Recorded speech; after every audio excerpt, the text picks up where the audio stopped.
본문을 우리가 살펴보면서 선지자의 경고라라는 그런 말씀의 제목입니다. 오늘 57장 우리가 일부 1절부터 6절까지만 말씀을 우리가 서로 참고했습니다만은 이후의 말씀 전체를 살펴보게 되면 이 전반부에는 하나님의 아주 엄중한 경고의 말씀이 그렇게 기록이 되어 있고, 후반부로 이렇게 넘어가다 보면 하나님께서 이제 그들을 고치시겠다, 고치셔서 하나님의 선민의 백성들을 고쳐서 쓰시겠다라는 그런 말씀의 내용을 우리가 접하게 됩니다. 요즘은 자동차도 문제가 생기면 그 계기판에 그렇게 경고등이 떠요. 그래서 경고등이 떴다라는 것은 자동차가 아프다, 어디가 문제가 있다라는 그런 경고를 주게 되죠. 그래서 이 경고를 무시하고 그렇게 자동차를 계속 사용을 하게 되면 이제 어느 한 부분이 그렇게 심각하게 고장이 날 수가 있습니다. 이렇게 빠른 속도로 질주하는 자동차도 이런 첨단 기술이 사실은 그렇게 들어가 있어요. 그래서 이것은 전적으로 운전자 생명을 보호하기 위한 그런 안전장치다라고 그렇게 말씀을 드릴 수가 있겠죠. 자, 하나님께서 우리들을 경고하신다. 어떤 대상을 막론하고 늘 하나님의 말씀은 우리에게 참으로 우리가 어긋난 길로 갈 때, 또 잘못된 길로 갈 때 하나님의 경고의 메시지는 여지없이 말씀을 통해서 우리들에게 그렇게 메시지로 그렇게 전해지고 있음을 우리가 보게 됩니다. 그래서 우리가 성경을 읽다 보면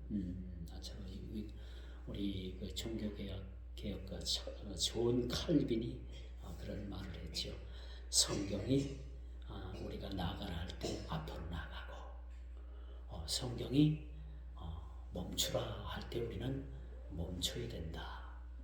그리고 성경이 말하라고 할 때 말하고, 또 성경이 우리들에게 입을 닫으라, 함구하라라고 할 때 우리는 함구해야 된다라는 아주 유명한 말을 그렇게 남겼어요.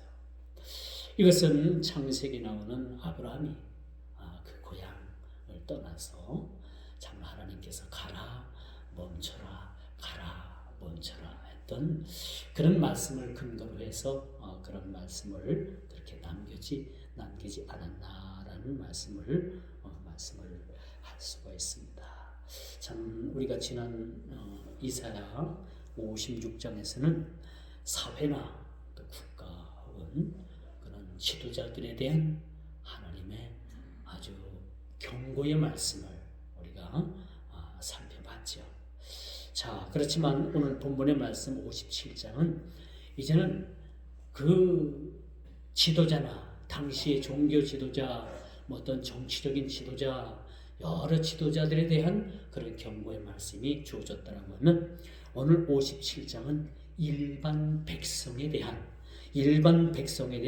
하나님의 경고의 말씀이라고 말씀드릴 수가 있겠죠. 자, 이처럼 심판을 내리기 전에 하나님은요 그냥 무작정 심판을 내리는 분은 아닙니다. 심판을 내리기 전에, 하나님께서 징계하시기 전에 반드시 경고를 하신다는 거예요. 경고를 하시는 거예요. 그래서 오늘 이 57장도 사실은 일반 백성들의 죄악이 너무나도 이제 도를 넘게 된 겁니다. 이 도를 넘은 그런 모든 제약에 대해서 선지자 이사야로 하여금 경고의 말씀을 일반 백성들에게 그렇게 하고 있다라고 말씀드릴 수가 있습니다. 그래서 여러분, 하나님께서는 심판을 내리기 전에 반드시 하나님의 경고의 말씀을 주고 계신다. 그리고 하나님의 경고의 말씀을 듣고 잘못된 길에서 돌이킬 수 있다는 것은요 말할 수 없는 하나님의 은혜인 겁니다. 우리가 깨닫고 그릇된 길에서, 잘못된 길에서, 잘못된 생각에서 우리가 돌이킬 수 있다는 것은 전적인 이것은 하나님의 은혜인 거예요. 우리가 여러분 예를 들어서 참 우리가 죄를 짓고도 우리 생각대로 우리 의지대로 우리가 회개할 수 있는 것은 아닙니다.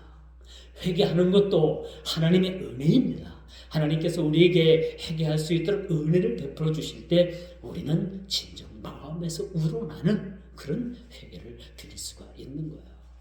그렇죠? 여러분, 회개라는 것을 너무나도 가볍게 보면 안 돼요. 죄 지으면 회개하면 되지.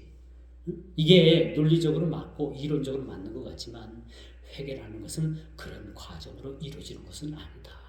이 회개 내가 하고 싶어서 회개하는 것이 아니라 하나님께서 이 회개마저도 하나님께서 허락하시고 하나님께서 은혜를 베풀어 주실 때 우리가 참으로 우리의 죄를 이실짓고 회개할 수가 있다라고 그렇게 말씀드릴 수가 있는 거예요. 물론 입술로 하나님 앞에 회개하고 잘못된 것을 용서를 구하고 잘못된 것들을 시인하는 것도 물론 회개입니다. 그러나 진정한 회개란 무엇이냐? 참으로 내 마음에서 우러나는 그 진정 하나님께서 영으로 우리에게 회개를 촉구하는 그 촉구를 통해서 우리가 회개도 가능하다라고 말씀드릴 수가 있습니다. 그러므로 여러분, 본문 57장은 이스라엘 백성들에게 있어서 어긋난 길로 가고 그릇된 길로 가고 잘못된 길로 갔던 그 이스라엘 백성들이 충분히 이 말씀을 듣고 돌아서기에 아주 중요한 말씀이었고 합당한 말씀이었고 충분한 말씀이었다는 것을 오늘 우리들에게 가르쳐주고 있습니다. 여러분, 노아 시대에 여러분 너무나도 우리가 그 사건을 잘 알고 있죠. 하나님께서는 노아를 통해서 배를 짓도록 명령하십니다. 그리고 많은 사람들에게 가서 이제 곧 비로 하나님께서 물로 세상을 심판할 거니까 너희는 깨달아라, 죄에서 떠나라. 그렇게 노아를 통해서 전도가 됐지요. 경고의 메시지가 그들을 통해서 그 노아를 통해서 그 경고의 메시지가 전달됐습니다만 수많은 사람들이 노아의 일가족 외에는 어떤 이들도 이 경고의 말씀에 귀 기울이는 사람들이 없었다는 사실을 우리가 살펴봐야 되는 것입니다. 그러므로 우리가 백성들을 향한 하나님의 경고의 말씀을 우리는 늘 귀를 열고 듣는 준비가 있어야 합니다. 오늘날 이 시대에 우리를 향한, 나를 향한, 여러분을 향한 하나님의 경고의 메시지가 어떤 메시지인가라는 것도 우리가 깊이 깨닫고 우리가 그 말씀을 발견해야 된다고 말씀드릴 수가 있겠죠. 자, 타락한 백성들을 향한 하나님의 경고, 하나님의 백성들이 하나님을 섬기는 일을 버리고 우상을 섬기는 일에 대한 준엄한 경고의 말씀의 메시지가 바로 본문의 말씀이라는 거예요. 이스라엘의 죄가 무엇이었습니까? 오늘 본문에 등장하는 일반 백성들이 지은 그 죄악이 무엇이었습니까? 그들이 어떤 죄를 회개하고 돌아서야만 했습니까? 바로 그것이 우상을 섬기는 죄였던 거예요. 우상을 섬기는 죄. 우상을 섬기는 죄라고 하면 여러분들이 특별히 이방 종교나 어떤 자연에 있어서 바위나 물이나 어떤 큰 나무나 그런 것을 섬기는 것들이 여러분 우상이라고 생각할 수가 있죠. 보편적인 우상이라고 우리가 생각할 수 있습니다만 진짜 우리 내면 속에 숨어서 보이지 않는 우상이 뭔지 압니까? 하나님보다 나를 더 사랑하는 거예요. 그렇죠? 그게 우상입니다. 보이는 우상은 뭡니까? 하나님보다 내 자식을 더 사랑하고 하나님보다 내 사업체를 더 사랑하고 하나님보다 내 더 직장을 사랑하고 그렇죠? 하나님보다 내 모든 그런 물질적인 것들을 사랑하는 것, 그것도 사실 따지고 보면 우상입니다. 하나님보다 더 사랑하는 것들이 있다면 그 모든 것들이 다 우상의 대상이 된다라고 말씀드릴 수가 있는 것이지요. 오늘 이스라엘의 죄가 뭡니까? 이 백성들의 죄가 뭡니까? 사신 하나님을 떠나서 그들은 우상을 섬게 된 거예요. 오늘 대표적인 본문에 등장하는 몰렉, 자녀를 몰렉에게 바치는 그런 끔찍한 우상들을 그들이 범하게 됐다는 사실입니다. 원래는 이스라엘 백성들에게 이런 우상의 범죄는 없었어요. 이 가나안 땅에 있던 그 원주민들의 그 우상을 그들이 그대로 탑승을 하게 된 겁니다.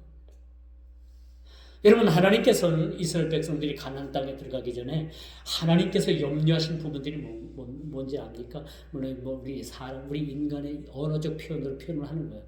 하나님의 염려를 우리가 어떻게 다 상상할 수도 없고, 하나님은 영이시고 완전하신 분이시기 때문에 염려하시는 분은 아니지만, 우리 인간 편에 서서 이것을 우리가 조금 해석상의 해석을 통해서 조금 도움을 받는다면, 하나님의 염려는 뭐냐? 바로 이스라엘 백성들이 가나안 땅에 들어가서 그 가나안 원주민들의 악습을 본받는 것을 상당히 염려스러워했던 것이 사실입니다. 그러나 하나님의 염려가 어떻게 나타났어요? 이스라엘 백성들이 가나안 땅에 들어가 가지고 그 원주민들이 섬겼던 그 맹렬히 섬겼던 우상을 그들보다도 더 맹렬히 섬기게 된 거예요, 사실. 그게 하나님의 염려였다는 사실을 우리는 기억을 해야 될 것입니다. 하나님을 떠나 우상을 섬기는 것은 심각한 죄라는 것을 백성들에게 인식시켜 줘야 될 필요가 있었다는 것을 오늘 본문을 통해서 선지자 이사야의 입을 통해서 그렇게 증언하고 있음을 우리가 보게 됩니다. 여러분, 이처럼 그들의 영적 무지함, 깨닫지도 못하고 깨닫는 자도 없고 회개하는 자도 없는 그런 신앙의 총체적 영적 무지에 빠져있는 백성들의 모습을 보고 선지자 이사야는 그렇게 한탄하게 되는 거예요. 오늘 이 본문 선지자는 타락한 자들에게 임하는 심판을 선언하고 있습니다. 이런 타락한 백성들을 바른 길로 인도하고자 하는 보다 적극적인 의도가 숨겨져 있다는 사실을 우리가 보게 되는 거예요. 그럼 우리 이 죄악된 세상에 우리가 죄악된 세상과 동료해서 살 것도 아니죠. 세상과 더불어서 우리가 이 죄악된 세상에 함께 떠내려간다는 것은 더더욱 있을 수가 없는 것입니다. 이 죄악된 세상에 주님은 저희들에게 뭐라고 말씀하고 계십니까? 소금이 되어라, 빛이 되어라, 그렇게 말씀하고 계십니다. 부패된 세상, 그곳에 가서 너희들은 저 소금의 짠맛을 잃지 말아야 된다는 것을 말해주고 있습니다. 죄악된 그 어둠의 캄캄한 곳에 가서 너희들은 한 줄기 빛이 되어라는 것을 우리들에게 사명으로 그렇게 말씀해주고 있다는 것을 우리는 여러분 잊어서는 안 된다는 겁니다. 오늘 선지자가 고발하는 이스라엘 백성들은 이 국지적인 문제가 아니었어요. 어느 한 부분의 문제가 아니라 총체적인 문제가 됩니다. 사느냐 죽느냐 그것이 문제가 되는 그런 아주 엄청난 그런 문제의 측면에 있다는 것을 우리가 보게 됩니다. 여러분, 대부분의 이스라엘 백성들은요, 우상 숭배와 제약이 만연된 세상에 휩쓸려 타락한 상태였습니다. 이게 지금 오늘 본문이 말씀해 주고 있는 것은 이스라엘 백성들이 이젠 완전히 타락의 길을 도를 넘어서 바벨론으로 끌려가기 직전의 말씀인 거거든요. 그렇게 들려주는 경고의 말씀인 거예요. 이런 상황에 극소수의 의인들은 오히려 불안하게 살 뿐만 아니라 박해당하고 심지어 죽임을 당하는 지경에 이르게 된다는 것이 오늘 본문 1절, 2절의 말씀인 거예요. 극소수의 의인들이 그렇게 죽어가는데도 그들은 눈 하나 깜빡하지 않고 그렇게 우상 숭배에 빠져있는 그런 모습을 보게 된다는 것입니다. 여러분, 이 시대의 타락상한 백성들은 하나님을 떠나 인간의 길을 쫓고 있다라고 말해주고 있습니다. 이 시대의 타락상이 뭡니까? 많은 사람들이 하나님을 떠나 삽니다. 그들은 하나님을 알면서도 하나님을 떠나 있고요. 하나님을 모르는 사람은 당연히 하나님을 떠나 있고요.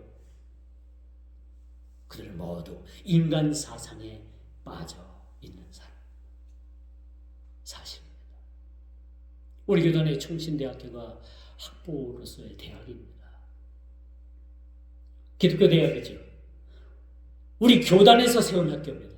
그런데도 이 학교의 지표가 뭐냐면 홍익인간이에요. 이렇게 해야지만 교육부에서 지원이 내려온답니다. 이 교단의 정체성으로 학교를 운영을 하고 이 세상의 교육이 관여하는 것을 배척하면은 교육부에서 이 지원금이 없대요. 이것이 우리 총신대학교뿐만 아니라 뭐 감신이나 장신이나 어떤 그 학교도 다 마찬가지입니다. 교육부에서 지원을 해주지 않으면은 학교가 운영이 안 되기 때문에 그런 상황이 벌어진다고 합니다. 여러분, 미국의 유명한 신학교들은요, 인가를 안 받아요. 국가로부터. 왜 국가로부터 인가를 안 받고 자기 교단 신학으로서 이렇게 그렇게 발전을 하고 많은 그런 목회자 지도자들을 양성하냐면 국가로부터 간섭을 안 받겠다는 겁니다. 국가로부터 간섭을 받게 되면 세상 교육이 그렇게 준비될 수밖에 없는 거죠. 어떤 신학의 정체성을 이룰 수가 없다라고 말씀드릴 수가 있는 것이에요. 많은 사람들이 하나님을 떠나서 이제는 여러분 그들이 세상에 휩쓸려 살아가고 있는 그런 타락상을 보여주고 있습니다. 이런 상황에 극소수의 의인들은 오히려 불안하게 살고요. 오늘 본문 1절, 2절처럼 그렇게 그들이 죽어나갈지라도 그렇게 타락한 모든 사람들이 눈 하나 깜짝하지 않는 상황을 살펴보게 되는 그런 모습을 보게 됩니다. 하나님을 떠나서 여러분 인간의 길을 쫓고 있다는 것, 이것은 매우 심각한 그런 하나님에 대한 배반입니다. 신앙에 대한 배도입니다. 모두가 세속으로 흘러가는 모습을 우리가 보게 되는 것입니다. 의인은 고통당하면서 죽어가도 어떤 사람도 이에 대해서 아쉬워하는 사람 없다는 거지. 죽어가는 상태를 보면서도 아무런 깨달음이 없을 뿐만 아니라 이제 이들은 불신앙을 넘어 하나님을 떠나기에 이르게 됐다라는 것을 보여주고 있는 겁니다. 이런 상황을 영적 무지에 빠진 백성들이라 라고 그렇게 말씀드릴 수가 있는 거죠. 영적 무지에 빠졌다. 이 영적 감각을 잃어버리는 거예요. 철저하게 육신으로 세상을 살아가는 겁니다. 이 썩을 육신을 위해서 철저하게 육신을 위해서 살아가면 끝내는 사망밖에 이루는 것이 없다는 것을 성경은 우리들에게 잘 가르쳐주고 있음을 우리가 보게 됩니다. 자, 뿐만 아니라 광야에서 먹이시고 입혀주셨지요. 그 은혜를 잊었을 뿐만 아니라 하나님에 대한 형상마저도 그들의 의식 속에서 잃어버린 지가 오래된 것입니다. 여러분 신앙에 무감각하게 빠지고요. 무감각에 빠지고 영적 무지에 빠지게 되면 하나님의 형상을 우리 모습에서 점점점 잃어버리는 거예요. 하나님의 형상이 우리의 모습에서 점점점 빠져나가요. 그리고 인간의 모습밖에 남지 않습니다. 놀랍죠? 놀라운 겁니다.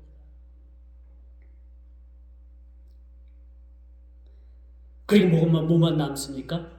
마치 산 아래에서 많은 백성들이 기다리다가 금송아지를 만들어서 금송아지 형상을 만들어서 금송아지 형상과 바꿔 그것을 하나님이다 라고 했던 그 무지한 백성들의 모습이 바로 그런 모습이라고 말씀드릴 수가 있는 거죠. 영적인 무감각에 빠진 그런 삶이라고 말씀드릴 수가 있는 거지. 오늘 본문에 보니까 그들은 푸른 나무를 의지하여 풍요의 신을 섬겼으며, 그렇죠? 바위 틈에서 인신제사를 드리는 몰렉을 섬겼다. 우상을 섬기는데 정력을 다한 그들의 모습을 오늘 본문은 우리들에게 그렇게 보여주고 있다는 거죠. 그리고 우상을 위해서 높은 산 위에 제단을 쌓는가 하면은 음란한 제사를 드리는 것을 주저하지 않는 이들의 모습을 우리는 보게 되는 겁니다.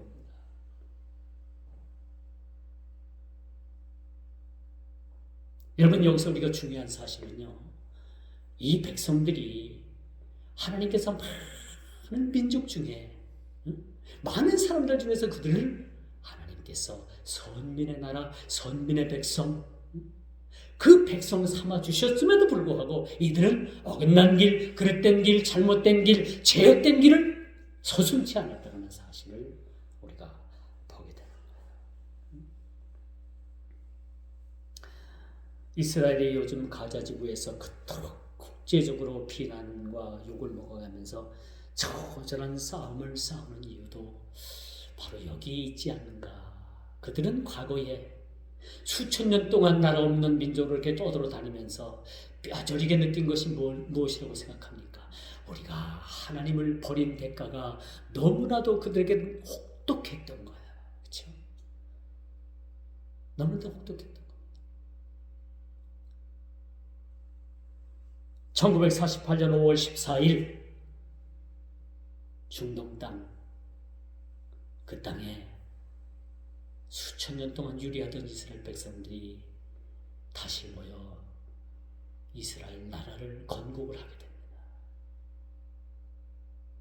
이 역사적으로 볼 땐 상당히 그들에게는 큰 의미를 가지고 있을 거예요.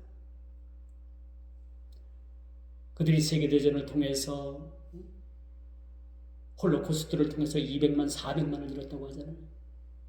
세계 각지의 나라 없이 떠돌아다니면서 얼마나 많은 수모를 겪고 얼마나 많은 사람들이 고통을 당했습니까? 이제 이들은 그걸 아는 거예요. 그 고통이 왜 왔던가? 왜 우리가 수천 년 동안 유리하는 백성들이 되었던가? 그것을 뼈저리게 느끼고 이제는 뭐야? 나라를 지키는 동시에, 영토를 지키는 동시에 그들의 깨달음은 무엇이었습니까? 우리가 하나님을 떠난 결과가 이렇게 우리에게 혹독했다는 것을 그들은 뼈까지 아주 깊숙하게 그렇게 느끼고 있는 거야. 그렇기 때문에 그들은 지금 나라를 지키기 위해서 예비군이 40만 동원됐다고 하잖아요. 예비군을 포함해가지고. 여러분, 지금 뭐 뉴스를 보면은 이스라엘 군인들이 죽는 것 자체는 통계가 안 나오잖아. 이스라엘 군인들이 많이 죽습니다. 그렇게 죽기까지 나라를 지켜야 되는 그 이유가 무엇이었다고 생각을 합니까? 이렇게 우상을 섬기고 하나님을 떠난 결과 그들에게 혹독하게 다가온 혹독한 그 시련을 그들은 두 번 다시 경험하고 싶지 않았다는 것을 저는 오늘 현 시대를 바라보면서 그 이스라엘 하마스와 전쟁을 통해서 다시 한번 바라볼 수 있는 그런 시각이라고 말씀드릴 수가 있는 것입니다. 그래서 그들은 수천 년을 나라 없는 민족으로 떠들면서 온갖 수모와 고난을 당하면서도 깨달은 것이 하나 있는데, 이제 우리가 쉬운 주의로 돌아가자. 쉬운 주의로 돌아가자. 이게 뭐냐? 하나님께 돌아가자는 겁니다. 그렇죠? 우리 종교개혁이 뭡니까? 종교개혁의 기치가 뭡니까? 성경으로 돌아가는 거예요. 말씀으로 돌아가는 겁니다. 오늘날 이스라엘 백성들도 뭐예요? 이스라엘이라는 나라도 건국 이념이 뭡니까? 이젠 시온주의를 표방하고 있는 거예요. 우리가 따라서 하나님과의 온전한 관계가 이루어질 때 그 존재와 의미를 찾을 수가 있는 겁니다. 사랑하는 성도 여러분, 하나님과의 어떤 관계를 가지고 있습니까? 완만한 관계를 가지고 있습니까? 아니면 하나님과의 어떤 원치 않는 그런 불완전한 관계를 가지고 계십니까? 이제 마지막으로 우상 숭배로 만연된 사회 풍조에 대해서 선지자 이사야는 여기에 대해서 그렇게 말씀을 통해서 경고해 주고 있습니다. 사회 풍조가 우상 숭배로 흐르자 백성들은 여호와 하나님의 신앙을 가진 것을 부끄러워했다. 예수 믿는 것이 부끄러워요? 아니죠. 자랑입니다. 자랑. 얼마나 자랑스럽습니까? 근데 백성들은 부끄러워한 거예요. 하나님의 은총을 저버리면 백성들은 하나님을 두려워하지 않습니다. 하나님의 은혜가 떠나가게 되면요, 사람들은 세상을 향해서 막 살게 되는 거예요. 막 살아요. 이나마 여러분 세계 질서나 사회 질서나 국가 질서가 그나마 이나마 유지되고 있는 것은 뭐라고 생각합니까? 그래도 그나마 하나님의 은혜가 모든 것을 지배하고 있기 때문이라는 것을 보게 됩니다.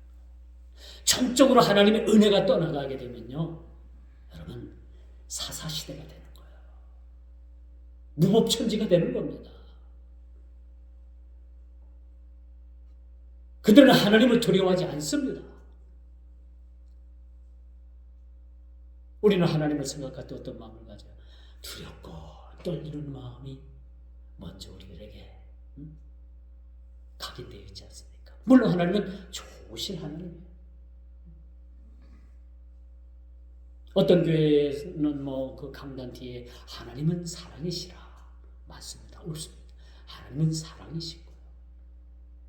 그렇지만 그 하나님의 사랑도요 일부 단면입니다. 하나님은 뭐예요? 우리에게 있어서 심판하실 수도 있고 공의로우신 하나님이시고 늘 우리는 주님 앞에 하나님은 두려운 분이다라는 것을 생각하게 되면 어떤 일이든 함부로 할 수가 없는 거예요. 그렇죠? 말도 함부로 할 수 없고 우리 행동도 함부로 할 수 없고 말을 함부로 하고 행동도 함부로 하는 사람들 죄송하지만 하나님 앞에 두려움이 없는 사람들이에요. 하나님이 솔직하고 죄송한 말씀 같지만 하나님을 만나지 못한 거예요. 하나님의 실존과 존재를 알지 못하는 겁니다. 하나님의 실존과 존재를 알게 되면 우리가 하나님을 두렵고 떨리는 마음으로 말 한마디도 행동 하나하나도 우리가 조심할 수밖에 없는 것이 하나님과의 관계인 것이지. 결국 백성들은 범죄와 타락으로 하나님의 징계를 피할 수 없는 처지에 놓이게 되었다라는 것이 오늘 본문 선지자가 당시의 이스라엘 백성들을 향해서 말씀하신 말씀이고 이 말씀이 오늘을 사는 저와 여러분들에게도 분명히 적용되고 있다는 말씀이라는 것을 우리는 깨달아 알아야 된다는 거지. 그 결과 어떻게 됐습니까? 그들은 나라를 잃고 포로가 돼서 그렇게 먼 나라로 바벨론으로 그렇게 끌려가고 죽임을 당하고 거기서 돌아오지 못하고 죽은 사람들이 얼마나 많이 있었겠습니까? 이제 말씀의 결론을 맺습니다. 이제 본장 후반부의 결말은 선지자로 하여금 우상 숭배로 빠진 이스라엘 백성들을 책망한 뒤에 회개하는 자에게 하나님의 구원이 임할 것이다 라는 것을 그렇게 말씀해 주고 있는 거예요. 경고의 말씀 뒤에 이제 너희들이 깨달으라, 돌아와야 된다, 모든 죄악의 길에서 너희들은 돌아와야 된다 라고 말씀한 다음에 하나님의 구원 계획을 그들에게 그렇게 말씀해 주고 있는 것입니다. 여기서 선지자의 경고는 단순히 두렵게 하기 위해서 그들에게 말씀한 것이 아니에요. 말씀을 듣고 물론 두려워해야 됩니다. 그러나 분명한 것은 말씀을 듣고 우리가 돌아와야 되는 것, 고쳐야 되는 것, 잘못되면 고쳐야 되는 겁니다. 그것이 해결되지 않으면 그 문제는 언젠가는 그 문제 때문에 다시 문제가 불거져 나올 수밖에 없는 거예요.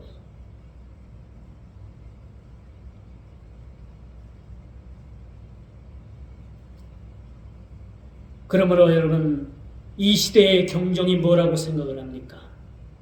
이 시대의 경종.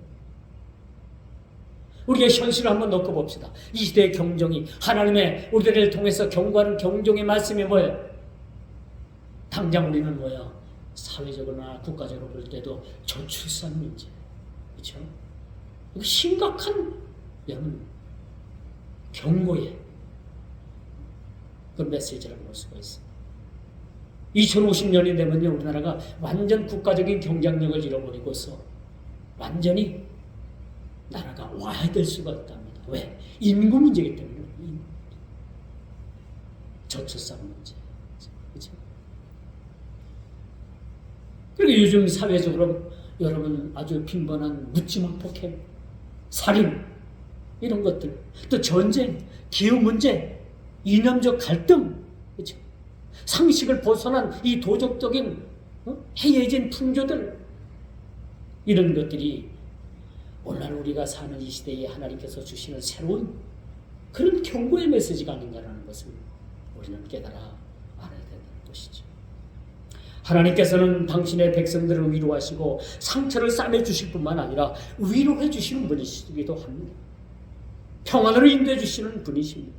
적극적으로 요구되는 것이 백성들의 통해를 촉구하는 의미에서 하나님께서 지금도 기다리고 계시는 거죠. 기다리고 계십니다. 어떻게 보면 천국의 숫자가 거의 다 찼다고도 말씀드릴 수가 있겠어요. 그렇죠?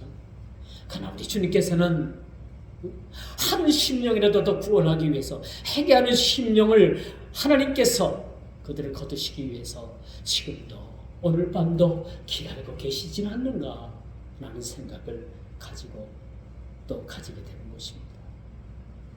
오늘 이 본문의 말씀은 오늘을 사는 이 시대를 향한 하나님의 경고의 말씀이라고 해도 틀린 말씀이 아닌 겁니다.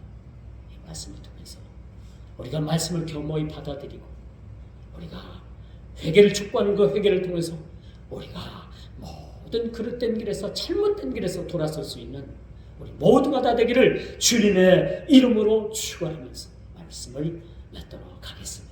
기도합니다. 좋으신 아버지 하나님 감사합니다.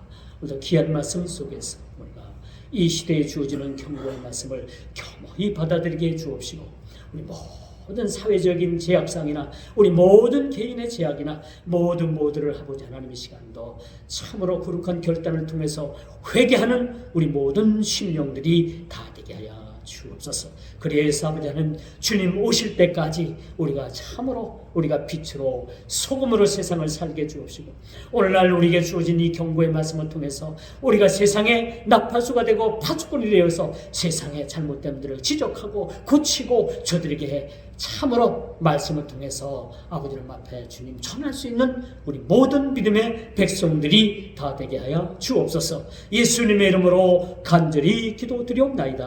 아멘.